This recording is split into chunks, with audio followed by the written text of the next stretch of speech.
Јавното предпријатие започна со акции за чистење на дивите депонии во централното подрачје и населбите. Според анализите на ниво на Куманово, има 40 на депонии. Се чисти со опремата која што ја обезбеди општината преку кредит од Светската банка. Надлежните апелираат граѓаните да се однесуваат совесно и да не ја загадуваат животната средина. Укажуваат дека јавното предпријатие изминатите 3-4 месеци во просек изнесува од 2800 до 3200 тони смет. Во изминатата недела најпрви се работеше на расчистување на градските гробишта, потоа продолживме на расчистување на поголема дива депонија во селото Бановце, потоа во село Горна Којнаре кај детското игралиште, а во текот на оваа недела е планирано расчистување на она фамозна дива депонија на влезот во населба Перо Чичо.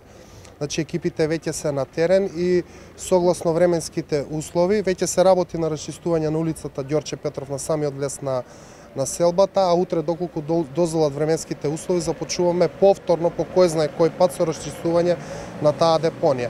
Сме упатиле безброј апели до граѓаните, меѓутоа како и да е, таму повторно продолжува истиот тренд на создавање на таа депонија која представува проблем особено за жителите кои што живеат во населбата Перо Чичо, бидејќи како што знаете често доаѓа до палење на истата.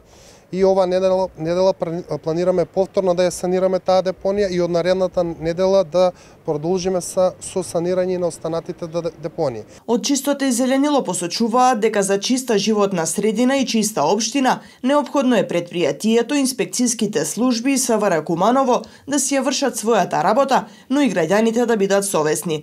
Директорот нагласува дека последнава година јавното предпријатие ги обновило постоечките садови за смет во центарот на селбите и селата. Се работи за бројка од некаде околу 900 дополнителни садови за смет само во изминатата година.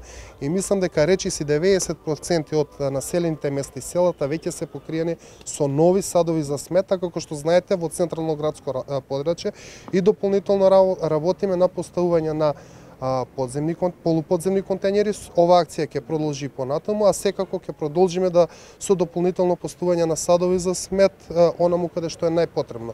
Што е проблемот? Садовите за смет, особено што ги поставуваме во населбите и селата, каде што луѓето се занимаваат со земјоделие, ги користат за складирање на отпад кој што не е органски отпад.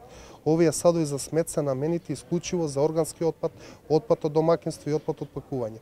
Вие често ќе видите дека во самите садови за смет има и шут, има дури земјоделски производи кои што се со истечен рок на траење и тоа представува дополнителен проблем, а предизвикува и оштетување на опремата со која што се изнесува самиот смет. Изнесувањето на смет на градската депонија се наплаќа за 0,2 денари од килограм, односно 200 денари за тон. Градот пред 3 години започна со акција за селектирање на отпад. На 15 на локации беа поставени садови за селектирање на стакло, пластика и хартија. Функционираат добро, меѓутоа имаме проблем кај садовите кои што се за пластика и за хартија, бидејќи доаѓа често до уништување од страна на оние, така ги нарекуваме, диви собирачи кои подоцна тој отпад го препродава. Тоа е имот на јавното предпријатие, меѓутоа за жал таа опрема не е заштитена и не функционира докрај селекцијата кај пластика и кај хартија, додека количини на стакло успешно селектираме.